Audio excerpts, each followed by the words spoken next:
This is a Sports Catastrophe production. Hey there, ho there, ho there, it's Jeff Cutter Down and welcome you to another Sports Catastrophe on this day. And on this day, December the 20th, 2020, 2021. We're in 2021, sorry, 1990. It was official. The NHL would expand for the 92-93 season. The history of expansion in the NHL was huge. You had your original 6 teams of Toronto, Boston, New York, Montreal, Detroit, and Boston.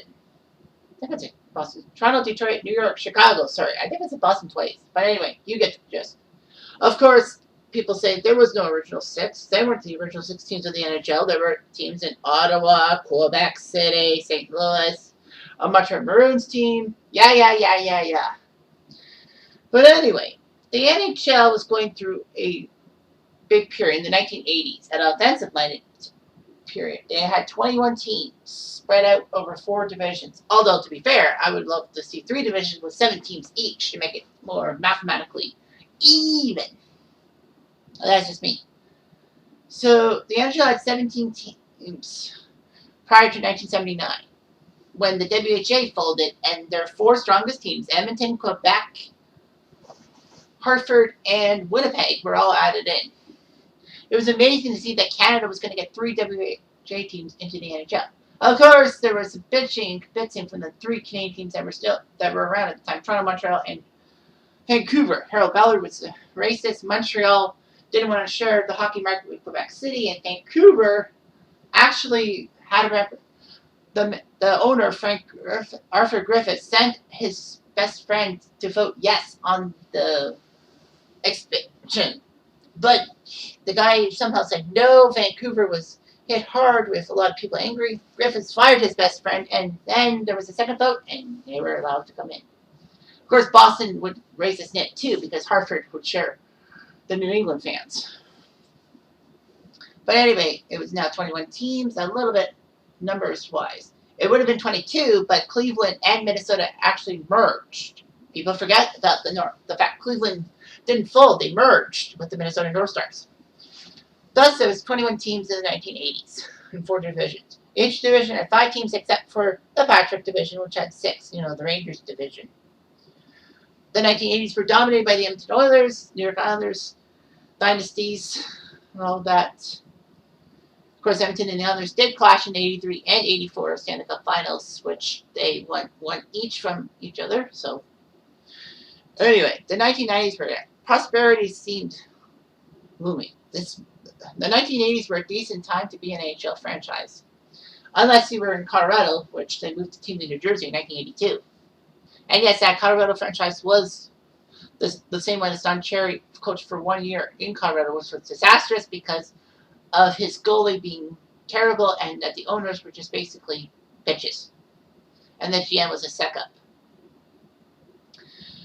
So the NHL figured 21 teams might not be enough. Maybe we should have a few more. They did add a new team in 1991 called the San Jose Sharks to make it 22 teams. Now, of course, the Sharks' tail, he was actually huge because the San Jose Sharks were born because the Gunn brothers, George and Gordon, who used to own Cleveland and now have a minority share of the Minnesota North Stars, wanted to sell their Minnesota North Stars shares so that they could have the team in San Jose, or basically move the North Stars to San Jose. Of course, Minnesota's a hot hockey market. John Sigler said, I don't think so. However, he did come up with a plan. They would put an expansion team in San Jose. The Gunn brothers would sell their shares in the North Stars to be in San Jose to be the owners of that franchise. They left it in the capable hands of one Norm Green. That bad move. I guess the intro didn't realize 3 years later what Norm Green would do to the state of Minnesota. Yep, moved the team to Dallas. However, the Sharks could take players from the Minnesota North Stars organization, which was weird. And then the North Stars would be in the expansion draft alongside the Sharks. And both teams would pick one player from each of the 21 franchises. Of course, obviously, if a player from one team gets drafted, you can't draft from another team. That's why the Minnesota North Stars, in their part of the expansion draft in 91, took Guy Lafleur from Quebec. Even though they needed a Quebec Nordique, and Quebec sucked that year. Of course, they were the number one pick with Eric Lindros, and you know that story. I don't want to repeat that. For those of you who really don't know, Eric Lindros was this big junior prospect in 1991 who refused to go to Quebec. A lot of people thought it was because of the French language stuff, or basically his helicopter parents, Bonnie and Carl. Believe me, Bonnie and Carl Lindros were a nightmare for hockey coaches. However, it was just because Marcel Blue was running the club into the ground of Quebec and didn't have subsidy and all that shit. Although they did have Joe Sakic and Matt Sundin for a while on the same team. I kid you not. Anyhow, Lindros would refuse to play for Quebec, and the NHL pressured Quebec to do something about it, to make a trade. So the Quebec traded with Philadelphia and came out on top with decent players like Peter Forsberg, Mike Ricci, and Chris Simon coming in. And, of course, they had 1 year of Ron Hextall, who was okay. Lindros was a headache for Philly. Philly went to one finals in his tenure as a Flyer, and that was a sweep at the hand of the Red Wings. In 97, Bobby Clarke was pissed off with Lindros. Lindros had that massive concussion in 2000, and then, he didn't play any Flyers again. But this is about Tampa and Ottawa. So, of course, the Sharks were the 22nd team, and then the NHL in 1990 decided we need 2 more teams. Hamilton and Cleveland were trying to get teams in. Hamilton used to have an NHL team back in the 1920s. But, of course, player strife would lead them to New York to be the New York Americans. However, I must add, Hamilton seemed to have a good NHL steady arena, but the financing was just not there. It seemed that almost every team did not have the financing, so thus the expansion thing would have been ruined. I mean, you need $50 million buckles, and $50 million isn't chump change, even in 2021. But somehow, in some way, 2 franchises were added in, Tampa and Ottawa. Hockey in Florida? Are you serious?